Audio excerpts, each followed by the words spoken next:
200 বছর আগে সূর্য কেন নীল হয়েছিল তা এবার জানা গেল। প্রিয় বিজ্ঞানপ্রেমী দর্শকবৃন্দ, মহাকাশ বিজ্ঞান বিষয়ক এ ধরনের নতুন নতুন তথ্য আগামীতে পাওয়ার জন্য অবশ্যই চ্যানেলটি সাবস্ক্রাইব করে রাখতে ভুলবেন না। সাথে ভালো লাগলে ভিডিও অবশ্যই লাইক দিন এবং তথ্যটি জানান অন্যদেরকে শেয়ার করে। সূর্যের রং কি? এই প্রশ্নের উত্তরে অনেকেই হয়তো বলবেন সূর্য হলুদ, কেউ আবার কমলা কিংবা লালও বলতে পারেন। কিন্তু আদতে রামধনুর সব রঙই প্রায় সমান মাত্রায় নিঃসরিত হয় সূর্য থেকে, আর সকল রঙের এই সংমিশ্রণ আমাদের চোখে সাদা হয়ে ধরা দেয়। তবে পৃথিবীর বায়ুমণ্ডল তার নিজের রং ছড়ায় বলে পৃথিবী থেকে সূর্যকে ভিন্ন ভিন্ন রঙে দেখা যায়।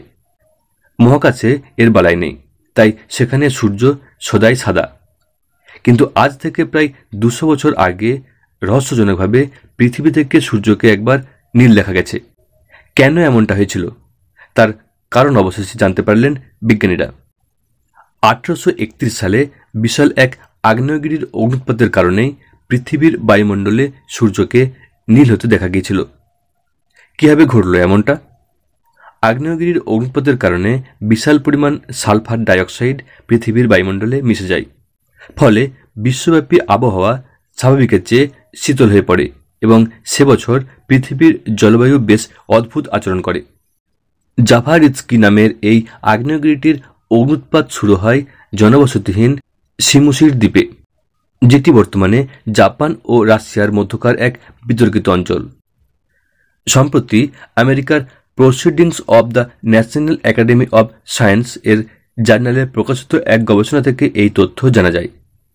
1831 সালের এই অগ্নুৎপাতটি সরাসরি পর্যবেক্ষণের কোনো লিখিত প্রমাণ নেই, কেননা এটি সংঘটিত হয় দূরবর্তী এবং প্রায় জনমানবহীন এক দ্বীপ শিমুশিরে। তবে তাতেও দমে যাননি স্কটল্যান্ডের সেন্ট অ্যান্ড্রুজ বিশ্ববিদ্যালয়ের একদল বিজ্ঞানী।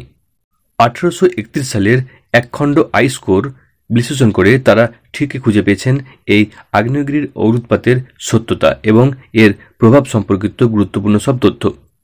উক্ত গবেষণার সহলেখক উইল হাচিসন এক বিবৃতিতে বলেন, ল্যাবে ঠিক যে মুহূর্তে আমরা দুখণ্ড ছাই, যার একটির উৎপত্তি আগ্নেয়গিরি থেকে এবং অন্যটির আইসকোর, একসাথে বিশ্লেষণ করি, সেটা ছিল সত্যি এক অসাধারণ মুহূর্ত।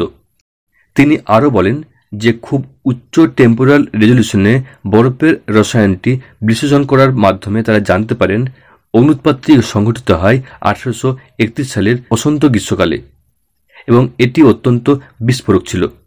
শুধু তাই নয়, তারা এই রসায়ন থেকে ছাইয়ের ক্ষুদ্র ক্ষুদ্র টুকরো বের করতে সক্ষম হয়েছে।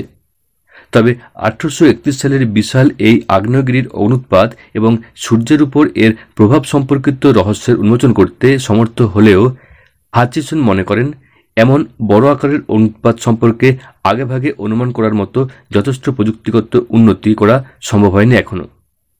হাচিসন বলেন, যদি এমন একটি অগ্নুৎপাত আজ সংঘটিত হয় তাহলে আমার মনে হয় না যে আমরা 1831-এর তুলনায় ভালো অবস্থানে থাকব।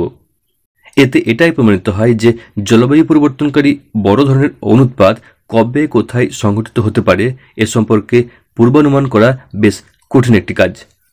উল্লেখ্য, 1831 সাল ছাড়াও বড় ধরনের আগ্নেয়গিরির অগ্নুৎপাত দেখেছে পৃথিবীবাসী।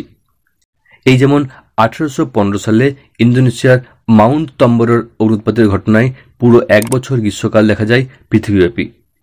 এই অগ্নুৎপাতটি পৃথিবীর বায়ুমণ্ডলে 24 কিউবিক মাইল সমপরিমাণ গ্যাস, ধুলো ও পাথর নিঃসরণ করে, যার ফলে বিশ্বব্যাপী তাপমাত্রা পড়ে যায় উল্লেখযোগ্য মাত্রায়। বিশেষ করে উত্তর গোলার্ধে সে বছর 1 ডিগ্রি সেলসিয়াস তাপমাত্রা হ্রাস পায়। বিজ্ঞানীরা সাবধান করে দিয়েছেন যে চলতি শতাব্দীতে এমন বড় আকারের আগ্নেয়গিরির অগ্নুৎপাতের সংঘটিত হওয়ার সম্ভাবনা 6 ভাগের মধ্যে 1 ভাগ। আর এমন প্রাকৃতিক দুর্যোগে কি পরিমাণ আর্থিক ক্ষয়ক্ষতি ও জনদুর্ভোগ হতে পারে সেটা কিছুটা হলেও আঁচ করা যায় বর্তমানে আমেরিকা লস অ্যাঞ্জেলসে চলমান দাবানল থেকে। 1831 সালের মতো বড় ধরনের আগ্নেয়গিরির অগ্নুৎপাতের কারণে আর্থিক ক্ষতির পরিমাণ $1 ট্রিলিয়ন ছাড়িয়ে যেতে পারে। পাশাপাশি জীবননাশের ঝুঁকি তো রয়েছে। এমন দুর্যোগের কারণে পৃথিবীর সার্বিক তাপমাত্রা সাময়িকভাবে হ্রাস পেলেও বায়ুমণ্ডলে ক্রমবর্ধমান গ্রিনহাউস গ্যাসের কারণে পৃথিবীব্যাপী উষ্ণতা আবারও আগের জায়গায় পৌঁছাতে খুব একটা বেশি সময় লাগবে না।